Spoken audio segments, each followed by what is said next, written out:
pues pensando en Guillermo del Toro, se me ocurrió, dije, bingo, tenemos que hacerlo sobre Transformers, fantasmas y así.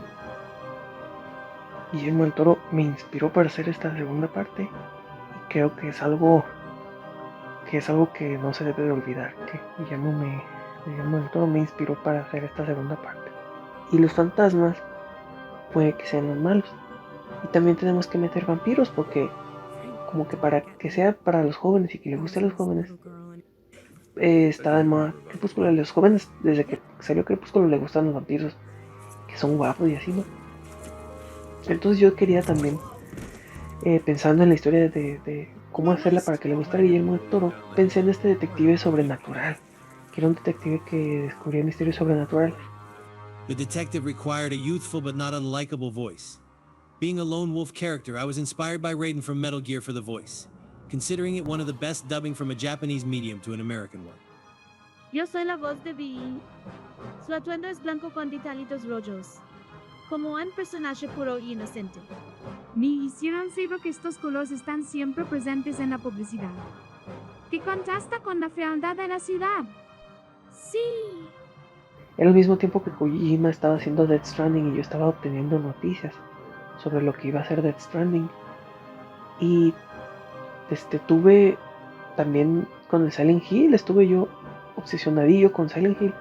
Entonces con Silent Hill y Death Stranding se dio este personaje, que era como un detective de lo sobrenatural, que usaba herramientas, máquinas.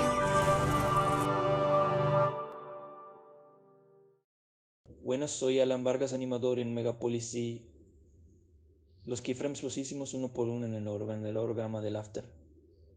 Pero todos los movimientos tienen una vibración para que se vea que está hecho a mano, como en las caricaturas de antes. Porque ahora todo lo hacen con 3D, pero chafín. La verdad.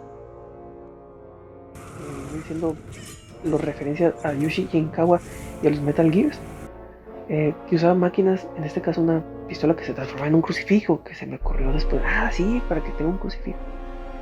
Yo pensaba que el detective iba a tener tal vez granadas de ajo o cosas así, pero entonces estaba pensando también como en el, ¿cómo se llama?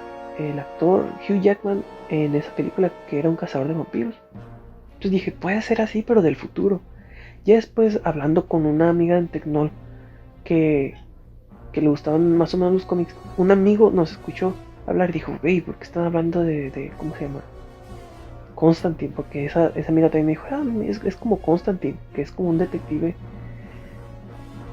paranormal, ¿no? Pero sí, y espero poder hacer un tipo Constantine, pero del futuro también, para poder entrar en el aspecto cyberpunk. Y entonces yo pensaba que Kojima iba, Silent Hill, yo pensaba que Silent Hill era más como Death Stranding.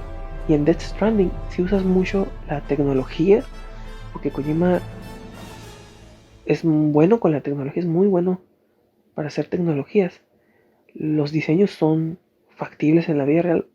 Bueno, no tanto, pero a diferencia de Silent Hill, la tecnología en Death Stranding sí está aplicada. Y es científicamente un poquito más para el lado de la ciencia y más para el lado del realismo, que, por ejemplo, no es tan realista, pero comparado con Silent Hill, que de repente te metes en sueños y así. La lamparita que tiene el Sam Bridges en su hombro, que se llama Odradek, que es una referencia a creo que un escritor ruso que se llamaba Kafka, que hacía folclore, así como Tolkien. Esa cosita se activa y te deja ver dónde, te dice más o menos por dónde están los espíritus volando, los fantasmas, ¿no? Y el bebé que tienes en una cápsula así muy tecnológica, que está que lo tienes en el vientre, el Bibi, que realmente es un bebé que no ha nacido en la vida real, que no ha nacido, pero tampoco ha muerto. Entonces es como un feto y conectas el feto con la maquinita y la maquinita te la conectas por atrás. Acá no sé dónde te la conectas, pero te la conectas aquí atrás. Entonces se activa el otro de que la maquinita está, que te deja ver dónde está los fantasmas. Y porque el bebé no está muerto y tampoco está vivo, y como es un alma pura e inocente, puede ver los fantasmas. Y la máquina esta te avisa bien dónde están. Entonces, este es un principio científico un poquito más elaborado de lo que vendríamos viendo en Silent Hill. Además que Death Stranding también trabaja mucho con logística de paquetes y balancear los paquetes. O sea, Death Stranding está muy anclado en una realidad.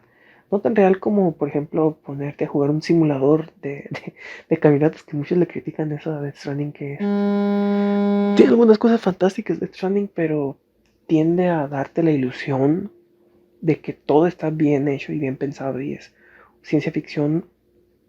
Es vaya, está retomando y reapropiándose de la ciencia ficción, porque conciencia te lleva a la ficción, que es tratar eh, de sobrevivir a los fantasmas estos que andaban ahí por ahí, con tecnologías que son estos bebés que se pueden conectar con el mundo, porque como no están vivos y no están muertos, son sensibles porque son almas puras, se pueden conectar. El caso es que yo pensaba que Silent Hill trataba más también sobre estos temas, y yo creía que con el radio de Silent Hill podías detectar a los entes que estaban por ahí.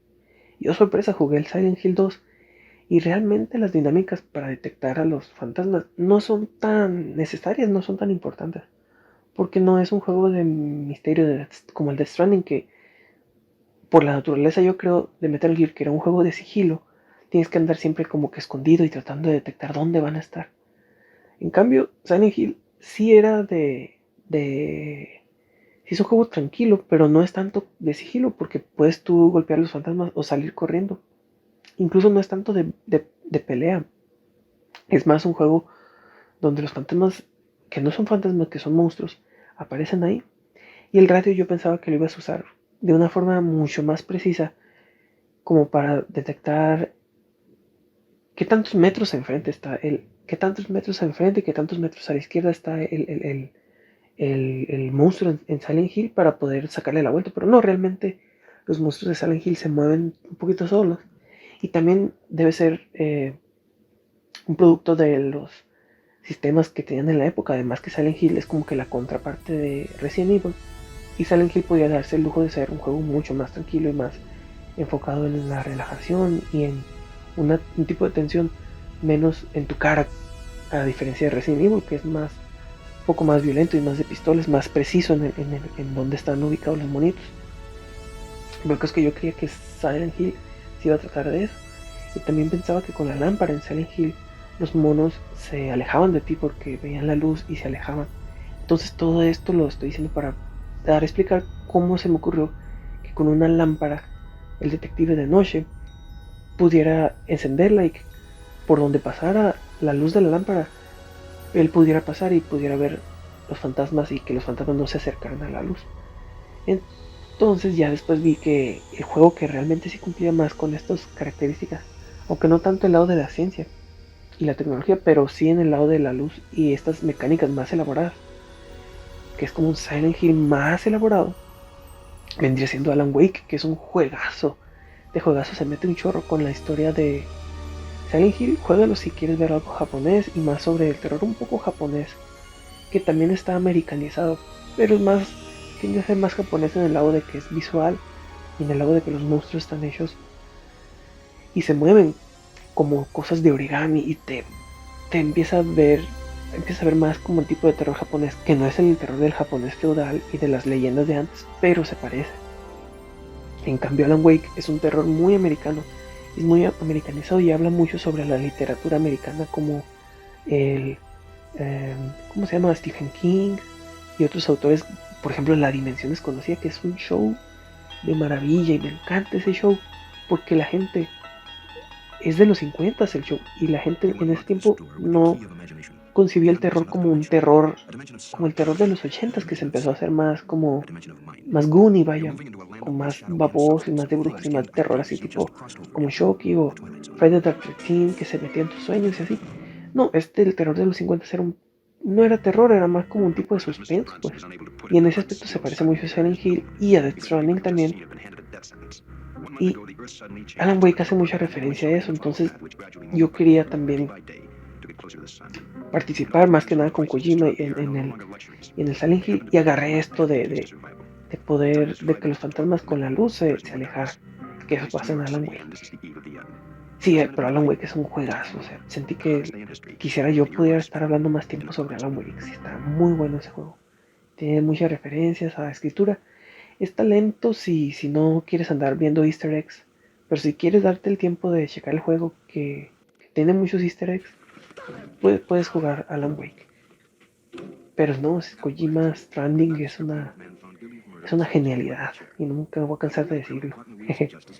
Ni más ni menos que un simulador de caminata glorificado. Porque Kojima todos sabemos que puede caminar por encima de la luz y puede caminar en la luz Kojima, o sea, camina más rápido que la velocidad de la luz, sabemos todos eso. Entonces así se me ocurrió que la pistola fuera un crucifijo y que la pistola se transformara en un crucifijo. También por ese tiempo se me ocurrió que el carro se convirtiera en un tigre. O porque los tigres, o los perros más bien, como ese personaje de Final Fantasy que tiene un perro que Final Fantasy cuando lo menciono me trae mucha nostalgia porque le gustaba mucho a la muchacha que me gustaba. Y bueno, ay no te vayas por ese camino, güey, no te vayas por ese camino. Ponte feliz, ponte feliz. Y está bien, yo estoy bien, todos estamos bien. No pasa nada, güey, no pasa nada. También otros personajes como el Raiden de Metal Gear Solid Rising tenían un tigrecito al lado. Y también un anime que se llamaba Babylon 2, Babel 2, tenía un tigrecito al lado. Y también otro anime que se llamaba, de los 80 también, se llamaba Tritón, tenía un animalito al lado que era. Y también ¿cómo se llama? Pues Pokémon mismo tiene Pikachu con su gatito, su animalito al lado, su mascota al lado. Entonces, todo viene de esta corriente de animes que había, que es el niño con su perro, el niño con su mascota, el niño o niña con su mascotita, porque la muchacha también tiene una mascota, ya esto se me ocurrió. Pero sí había más animes, y estoy seguro de que hay más animes, pero no me acuerdo ahorita, que tenían el niño con su mascota, que era un perro o un gato, y a veces el niño se montaba en la mascota y podía hacer eso. Yo digo que viene de memorias que tenían los autores de que ellos con su perro o con algún animal que tuvieran sus abuelos en la granja o así, porque en ese tiempo